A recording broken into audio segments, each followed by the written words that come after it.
यहां हुआ था वो अकल्पनीय था।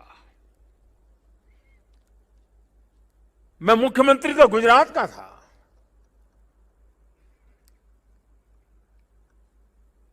लेकिन मैं अपने आप को रोक नहीं पाया था। मैं यहां दौड़ा चला आया था। मैंने अपनी आंखों से उस तबाही को देखा था, उस दर्द को देखा था। जो लोग यहां आते थे वो सोचते थे कि क्या अब ये हमारा केदार धाम या हमारा केदारपुरी फिर से उठ खड़ा होगा क्या? लेकिन मेरे भीतर की आवाज कह रही थी, ये पहले से अधिक आन बान शान के साथ खड़ा होगा।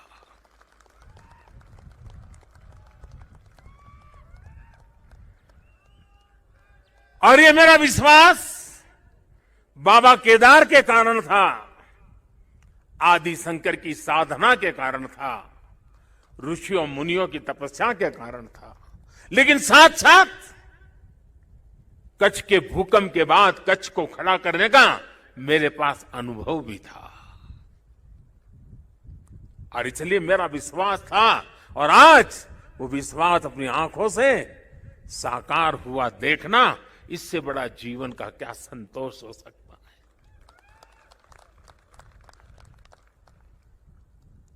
मैं इसे अपना सौभाग्य मानता हूं कि बाबा केदार ने, संतों के आशीर्वाद ने, इस पवित्र धरती ने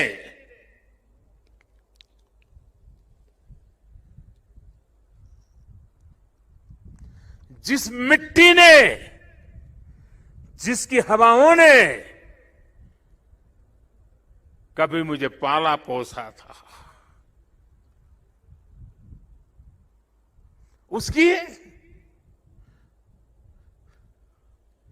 सेवा करने का सौभाग्य मिलना, इससे बड़ा जीवन का पुण्य क्या होता है।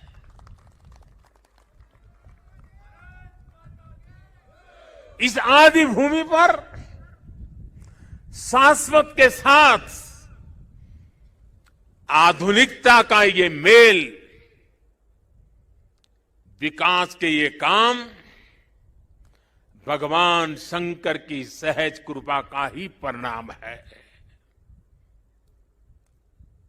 ये ईश्वर नहीं क्रेडिट ले सकता, इंसान क्रेडिट नहीं ले सकता, ईश्वर कृपा ही इसकी हकदार है।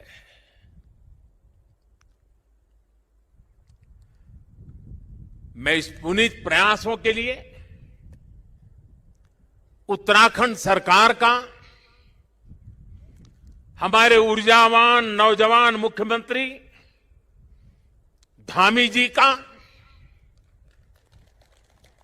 और इस कामों की जिम्मेदारी उठाने वाले सभी लोगों का भी आज हृदय से धन्यवाद करता हूं, जिन्होंने एड़ी चोटी का जोर लगा करके इस सपनों को पूरा किया है।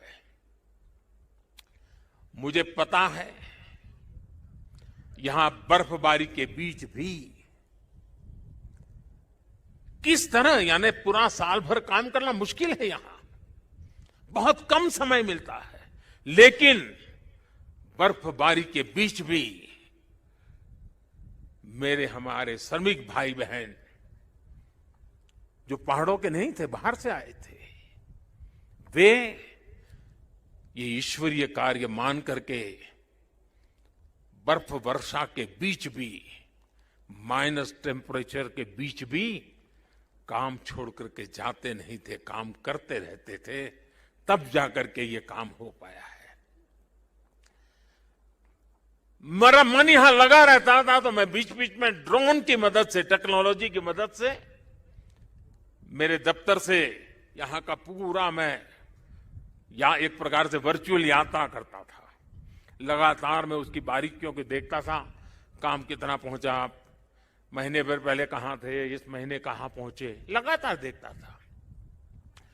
मैं केदारनाथ मंदिर के सभी रावल और सभी पुजारियों का भी आज विशेष रूप से आभार प्रकट करना चाहता हूं, क्योंकि उनके सकारात्मक रवैये के कारण, उनके सकारात्मक प्रयासों के कारण और उन्होंने परंपराओं का जो हमारा मार्गदर्शन करते रहे, उसके कारण हम इस पुरानी विरासत को भी बचा पाए और आधुनिकता भी ले पाए। और इसके लिए मैं इन पुजारियों का, रावल परिवारों का हृदय से आभार व्यक्त करता हूं।